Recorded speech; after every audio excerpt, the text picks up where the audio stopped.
प्रिय दर्शकों, स्वागत है आप सभी का अध्यात्म और ज्योतिष में। मैं हूं आप सभी के साथ देवभूमि ऋषिकेश उत्तराखंड से आचार्य आसी। दर्शकों, फटाफट चल लेते हैं, आज की चर्चा को हम लोग आगे बढ़ाएंगे। आज हम बात करेंगे द्विग्रह योग में। उसी श्रृंखला में आज हम बात करेंगे सूर्य और बुध की युति का, यानी सूर्य और बुध एक साथ अगर कुंडली में किसी भाव पर आकर बैठते हैं तो उसका क्या फल होगा। दर्शकों, इसी चर्चा को हम लोग आगे बढ़ाएं। इससे पूर्व यदि आप नए दर्शक हैं, पहली बार आप अध्यात्म और ज्योतिष पर विजिट कर रहे हैं, तो चैनल को अवश्य सब्सक्राइब करें और हाँ, बेल आइकन को ऑन कर लें ताकि आने वाले समय में भी आपको अध्यात्म और ज्योतिष की ऐसे ही इंटरेस्टिंग वीडियो आपको प्राप्त हो सके। तो आइए लौटते हैं विषय पर। वीडियो को चालू करो, एक और निवेदन करूंगा, आप अपना नाम या अपने शहर का नाम आप कमेंट बॉक्स में साथ जरूर लिखें आपके परिचय के तौर पर। तो जब सूर्य और बुध, सूर्य जहां पिता और आत्मा का कारक है, सूर्य जहां परम तेजस्वी, यशस्वी और ऊर्जा कारक ग्रह हैं, अग्नि तत्व प्रधान है, उसी के साथ जब बुध यहां पर बैठेंगे जो पृथ्वी तत्व ग्रह हैं, जब इनके साथ आकर के बैठेंगे, सूर्य और बुध सामान्य रूप से जब एक साथ एक भाव पर विराजते हैं तो इससे योग का निर्माण होता है जिसको हम कहते हैं बुध आदित्य योग। आपने इस योग के बारे में खूब सुना। बुध आदित्य योग एक राजयोग की तरह काम करता है। बुध आदित्य योग और राजयोग को लेकर अर्थात अनेक अनेक योग, सस महापुरुष योग, पंच महापुरुष योगों पर मैं चर्चा कर चुका हूँ। रोचक है, भद्र योग है, गजकेसरी है, हंस योग है, मालव्य योग है, इन सभी पर मैं चर्चा कर चुका हूँ। आप प्लेलिस्ट में जाकर देख सकते हैं, नीचे डिस्क्रिप्शन में भी आपको लिंक प्राप्त हो जाएंगे, तो आप अनेक इन चर्चाओं को हमारे साथ देख सकते हैं। फिलहाल जब बुध वाणी के कारक माने जाते हैं, वाणिज्य के कारक माने जाते हैं, व्यापार के कारक यहां पर माने जाते हैं। जब दोनों का सम्मिलन होगा, एक ही भाव में आकर बैठेंगे, ऐसी स्थिति में बुध का एक स्वभाव होता है, वह जिस भी ग्रह के साथ बैठते हैं उसको सपोर्ट करते हैं। कारण क्या है? बुध को हमारे यहां वैदिक ज्योतिष के अनुसार देखा जाए तो नपुंसक ग्रह कहा जाता है। ये जिसके साथ बैठते हैं उसके भाव, उसके फल में यहां पर वृद्धि कराते हैं। सूर्य के साथ इनकी युति अत्यंत श्रेष्ठ मानी जाती है, लेकिन इससे पहले हमें यह समझना यहां पर अत्यंत आवश्यक है कि किस भाव में यह योग बन रहा है। सूर्य और बुध दोनों की स्थिति कैसी है, कितने अंश पर दोनों ग्रह किस भाव और किस राशि पर बैठे हैं। सूर्य और बुध क्या स्वग्रही हैं, उच्च के होकर बैठे हैं, या फिर जैसे कि यह मिथुन और कन्या राशि में बैठे बुध यहां पर केंद्र में बैठ जाएं तो ये भद्र महापुरुष योग का निर्माण हो जाएगा। इसी प्रकार से सूर्य और बुध को हमें देखना चाहिए कि कुंडली के द्वादश भाव में 12 राशियों के अंदर यह कौन सी राशि पर बैठे हैं।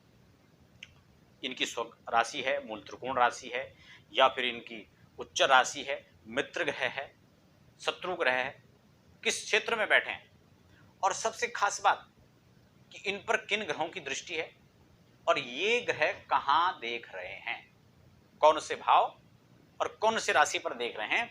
यह शुभाशुभ फल जानने से पूर्व हमें समझ लेना चाहिए, क्योंकि इसी भाव के आधार पर यह समझा जाएगा। अब मान लो सूर्य और बुध की युति लग्न में हो रही है, केंद्र स्थान पर बन रही है। मैं राशिगत नहीं, फिलहाल सिर्फ मैं भाव के आधार पर चर्चा कर रहा हूं।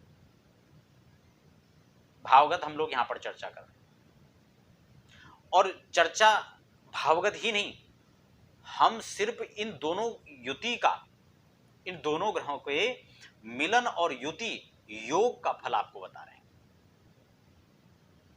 जब दोनों ग्रह यहां पर बैठेंगे तो ये वाणी के कारक ग्रह जो है बुध सूर्य के साथ में बैठेंगे तो महान तेजस्वी, महान कलाकार, लेखाकार, प्रकाशन के फील्ड में अत्यंत श्रेष्ठ फल प्रदाता, अत्यंत बड़े श्रेष्ठ लेवल का पत्रकार,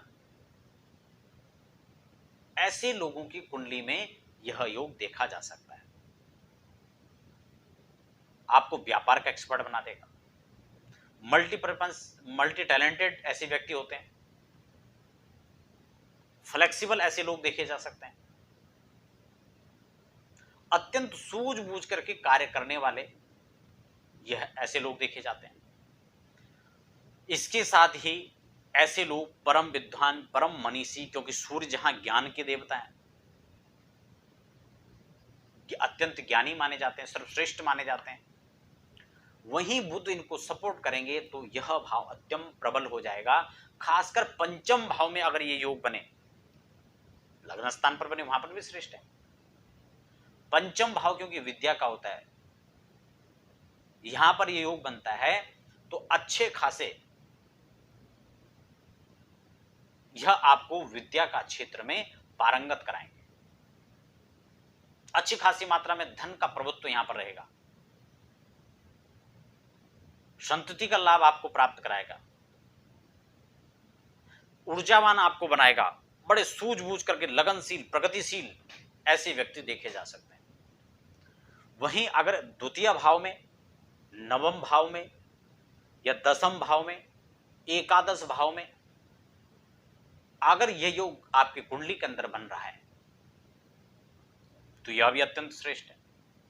क्योंकि धन भाव में यह आपके अभी मैं सिर्फ राशिगत नहीं, भावगत ही यहां पर चर्चा कर रहा हूं। सूत्र मैंने आपको बेसिक आपको समझा दिया है। उससे पूर्व, भाव फल को समझने से पूर्व आप जन्म कुंडली में दोनों ग्रहों की स्टडी करें।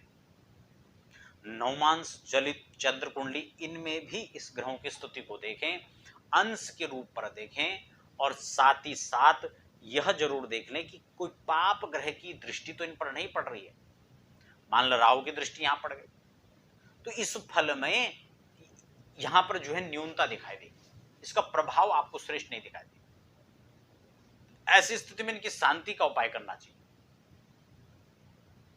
इनको और बलिष्ठ बनाने के लिए प्रयास करना चाहिए, जिससे यह और अत्यंत श्रेष्ठ फल प्रदाता बने।